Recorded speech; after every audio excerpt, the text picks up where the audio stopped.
grant them pardon, like an apology, and to give them like the reprimands that they want, like the money that they want back, and because they were so young and because of what happened.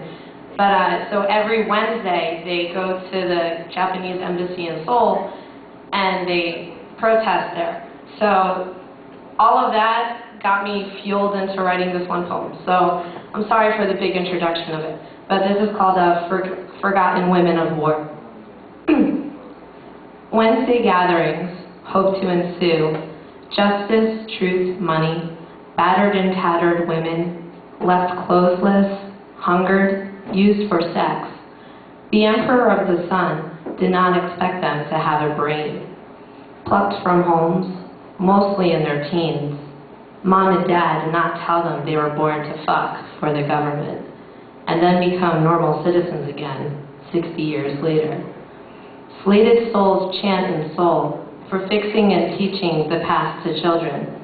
History books do not want to hear their snivel stories. Instead, go to a museum or stand near them every Wednesday before the Embassy of the Sun.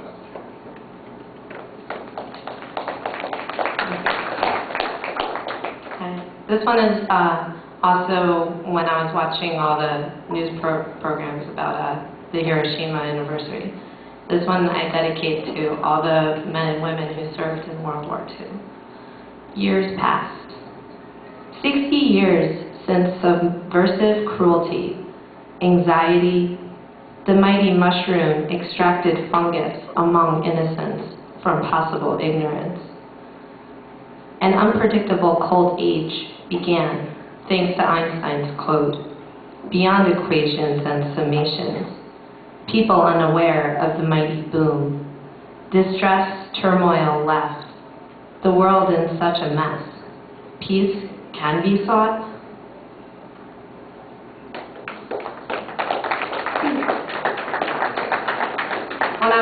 When I was living in Korea, I also it was interesting to watch the news programs for September 11th for the anniversary.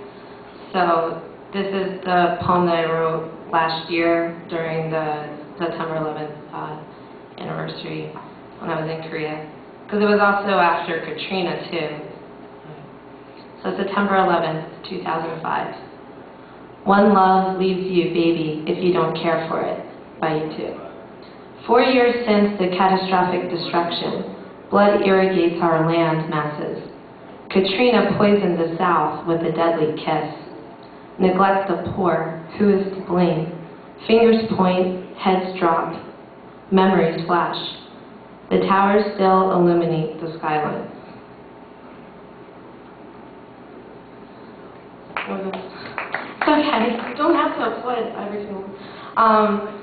This one is called Burning. Yearning for an ungrounded desire, needless of gospels, where the mountain riches plunder and the sloths seek the meek. I sought out salvation on the trinket, facets of the rocky source, following prey. The herborous splendor moans within, to the marrow of bones and bounty plentiful of trees and scriptures.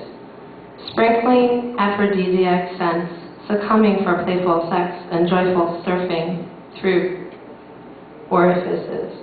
Sweet discreet fantasies ease to escape into melancholy's wake. Failure pours from openings and lies, leaves the mind to pass out from cross hearts.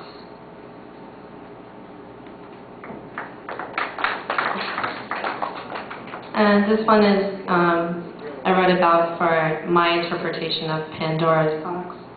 So Pandora.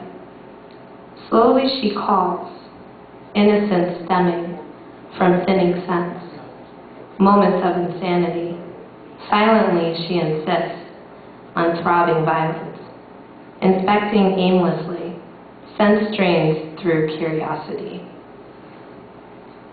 And my last one, it has to do with, I like to go to bars a lot, and yeah.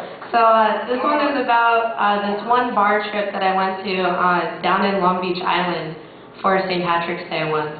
I forgot the name of it, actually. I don't remember. I don't remember. But, there was this one guy that I met there. His name was James, and he was just an interesting character. He offered me drugs at one point, and I said no, and he got really offended and like walked away. So I was like, sorry, I like causes, not drugs. So this is called bar nuts. Jimbo sat and slurped his poison with a vast content of mental distortion. Talks of Gonzo, Ginsberg, and Kerouac. Burroughs. We proclaimed him to be the master of the universe. Hey, do you want some PCP? I highly declined. Jimbo, offended, snapped and refused to offer any more Jameson. So, there you have it. Thank you. Enjoy the gala. Thank you, Lori. Come on, ladies and gentlemen, let her hear it, Lori Michael.